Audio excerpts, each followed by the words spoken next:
हरे कृष्णा प्रभु जी, हरे कृष्णा माता जी, आप सबके चरणों में दंडवत प्रणाम। तो आज जब मैं वैभव प्रभु जी से बात कर रहा था तो मुझे दिमाग खुल गया कि अरे यार, इस टॉपिक के ऊपर मैंने कभी बात छेड़ा ही नहीं है।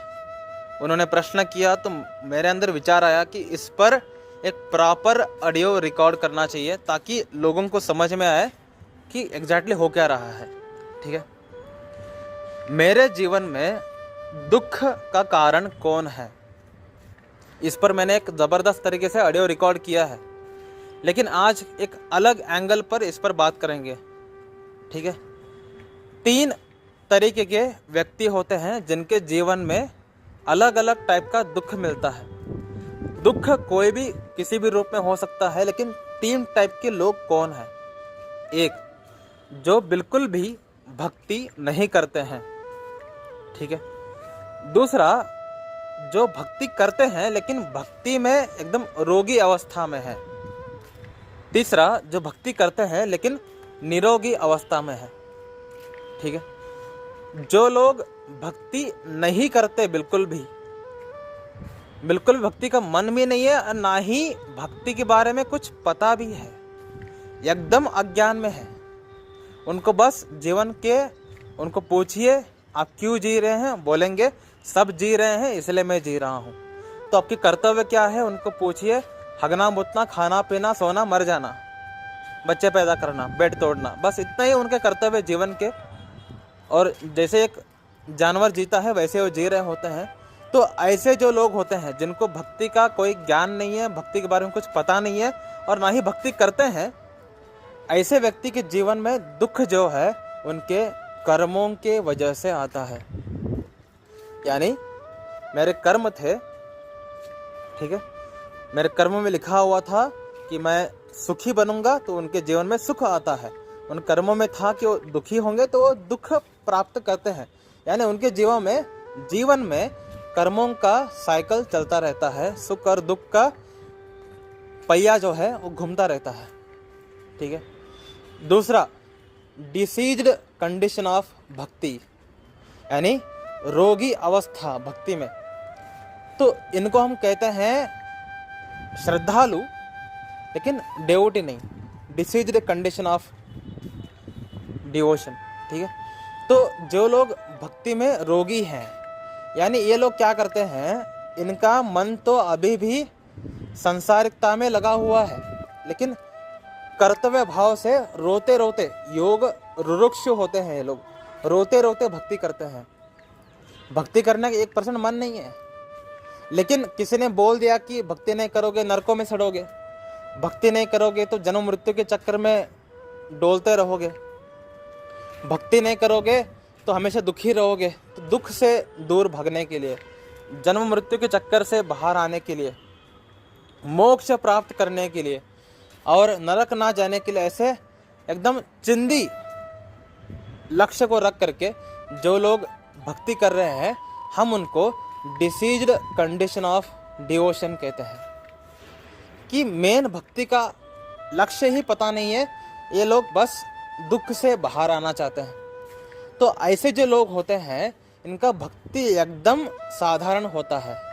इनकी भक्ति में ना ही नाम जप में इनका रुचि रहता है और नाम जप में ना ही अटेंटिवनेस होता है।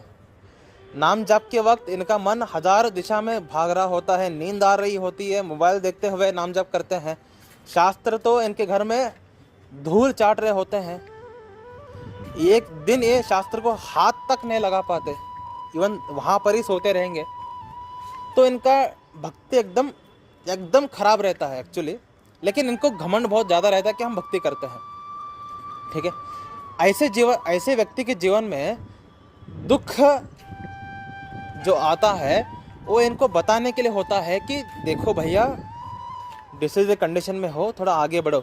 लेकिन क्योंकि इनके पास ज्ञान नहीं है, तो दुख आने पर ये कृष्ण को भी छोड़ सकते हैं, दूसरे भगवान के पास जा सकते हैं, क्योंकि कृष्ण उनके जीवन में दुख ला रहे हैं ऐसा समझ करके। ठीक है। शिव जी के पास जा सकते हैं, विष्णु जी के पास जा सकते हैं, राधा रानी के पास जा सकते हैं, क्योंकि अनन्य भक्ति तो उनको बिल्कुल भी अक्ल ही नहीं है। तो कहीं पर भी जा करके मुंह मार करके जब इनके इच्छाएं पूर्ण होते हैं तब इनको बहुत अच्छा लगता है। यानी अभी भी भक्ति जो है डिसीज्ड कंडीशन में ही है, लेकिन जब भौतिक सुख मिलने लगता है तो इनको लगने लगता है कि मैं कहीं ना कहीं अच्छे से भक्ति कर रहा हूँ। मतलब इनका भक्ति का पैरामीटर क्या है, मेरा भक्ति कैसे चल रहा है, इनको समझने का जो पैरामीटर है वो क्या है कि मैं भौतिक जीवन में आगे बढ़ रहा हुआ या नहीं, इस पर निर्भर करता है इनका। अगर भौतिक जीवन में आगे बढ़ रहे हैं इसका मतलब इनका भक्ति भी अच्छा चल रहा है। ठीक है, तो ऐसे लोगों को हम डिसीज्ड कंडीशन ऑफ भक्ति कहते हैं, क्योंकि इनके जीवन में दुख और सुख कृष्ण नहीं लाते, माया लाती है। माया की वजह से इनके जीवन में दुख आ रहा होता है, सुख आ रहा होता है। और ऐसे लोग जब सुखी हो रहे होते हैं तो और भक्ति को कम कर देते हैं। कहीं ना कहीं उनको ये लगने लगता है कि मेरे मेहनत की वजह से सुख आ रही है। इसलिए इनको हम कहते हैं डिसीज्ड कंडीशन ऑफ डिवोशन। भक्ति में इतने रोगी हैं तब भी इनके जीवन में सुख आ रही है, क्योंकि इनके जीवन में माया प्रधान पोस्ट पर बैठी हुई है।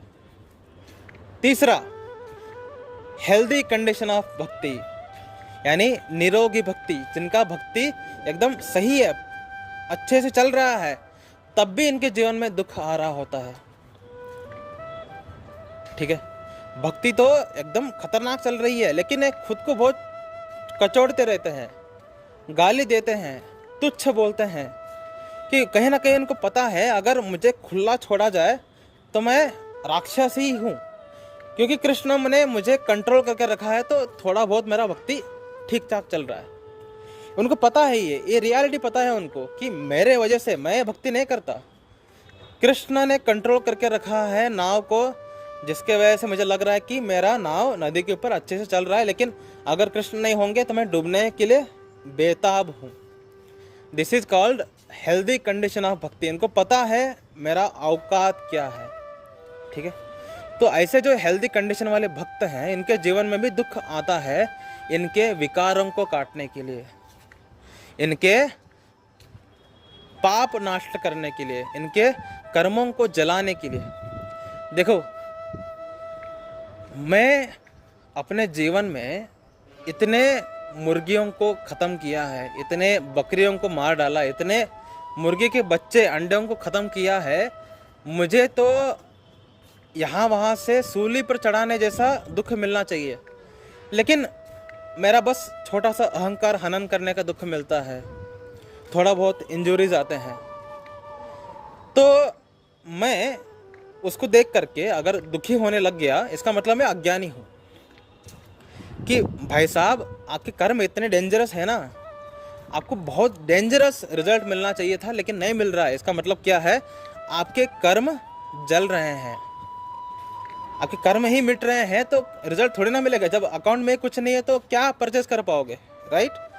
उसी तरह भगवान कृष्ण जो है आपके ही कर्मों का इस्तेमाल करते हैं और आपके ही विकारों को जला रहे होते हैं, आपके ही पाप को नष्ट कर रहे होते हैं और आपके ही कर्मों को नष्ट कर रहे होते हैं, आपको थोड़ा हल्का सा दुख दे करके। ठीक है, और ये जो दुख है भगवान की कृपा होती है। आज भी जब अपमान होता है, निंदा होता है, तो मैं एक तरीके से अंदर से हल्का फील करता हूँ, कहीं ना कहीं मेरा अहंकार पर चोट पड़ा, अहंकार कम हुआ, वेरी गुड। तो हेल्दी कंडीशन ऑफ भक्ति का मतलब क्या है कि आपका भक्ति अच्छे से चल रहा है तब भी आपके जीवन में दुख आ रही है, और आपका भक्ति अच्छे से चल रहा है और आपके जीवन में सुख आ रही है, तो व्यक्ति बिल्कुल भी आसक्त नहीं होता उस सुख से। उसको पता है ना, जब भक्ति की ही डोर कृष्ण ने पकड़ा हुआ है इसलिए हम चल रहे हैं, तो भौतिक जीवन में सुख आ क्यों रहा है, कृष्ण की वजह से आ रहा है। इसलिए मैं कृष्ण के चरणों को बिल्कुल भी छोड़ने नहीं वाला। चाहे जीवन में दुख आए या सुख आए, मैं कृष्ण के चरणों को कभी छोड़ूंगा ही नहीं। हेल्दी कंडीशन ऑफ भक्ति। तो जीवन में दुख क्यों आते हैं, 3 कारणों से। एक, हम बिल्कुल भी भक्ति नहीं करते, कर्मों की वजह से दुख आता है। एक, हमारे भक्ति डिसीज्ड कंडीशन में है, रोगी अवस्था में है, इसीलिए हमें दुख आ रही है माया से। तीसरा, हम हेल्दी कंडीशन में है हमारे जीवन में दुख आ रही है ताकि हमारे कर्म कट सके, हमारे पाप कट सके, ठीक है, हमारे विकार जल सके, इसलिए दुख आ रही है। और जो हेल्दी कंडीशन ऑफ भक्ति है, इन लोगों को अपना कर्तव्य को अच्छे से करने में ज़्यादा समय देना चाहिए और हमेशा ये बात को याद रखना चाहिए कि कृष्ण है मेरे साथ, कृष्ण की वजह से ही सब कुछ होता है। तो हर एक सिचुएशन में कृष्ण है, तो मुझे ना ही दुख से आसक्त होना है और ना ही सुख से आसक्त होना है, मुझे बस कृष्ण के चरण पकड़ना है।